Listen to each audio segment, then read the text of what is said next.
Hey there, this one is for Gulzar. In one of our flows, we moved from Gomukhasana legs, stacked knee on knee, into headstand.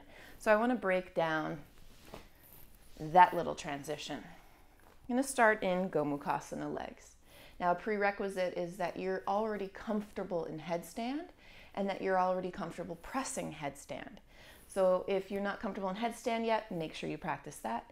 And if you're not comfortable pressing, make sure you're comfortable with that. And I do have a link to another tutorial, which is pressing to headstand. So if you can press to headstand, there's really not much difference here. We're going to set ourselves up by leaning forward. The seat is going to lift, and that's okay. It should. Press the elbows underneath the shoulders, interlace your fingers, plant your head. From here, you'll tuck your toes, lift your seat and knees, and then walk yourself in as close as you possibly can. You're aiming to get the hips high above the shoulders and head. Okay, so a lot of people will jump too quickly or try to lift too quickly. Try to get yourself in so close that your thighs are pressing up against your chest. Now it requires some hamstring flexibility, doesn't it? But that's all right. If you're tight in the hamstrings, you can bend your knees and still make this happen. If you really want to press, I'm going to recommend getting away from jumping because jumping won't train the muscles that you need. I'm going to recommend flicking the feet. So you can use the ankles and feet for strength. Just try flicking. Flick. My knees don't bend a ton. My ankles are doing all the work. Ankles and feet, ankles and feet. Now here's another thing. When I lift to press, my legs come close. Notice that my hips will probably start to go even beyond the shoulders and head, and that is necessary for the counterbalance. Then I take it all the way up.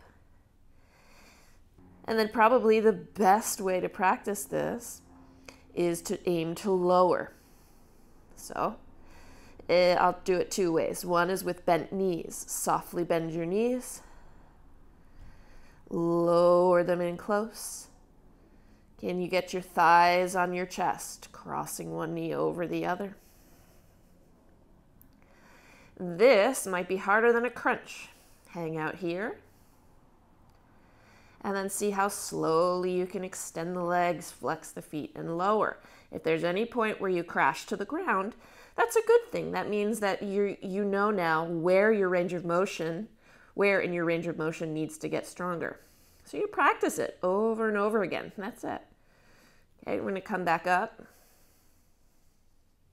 So once you get the bent knee version, you're going to try straight legs. So crossing legs, lowering.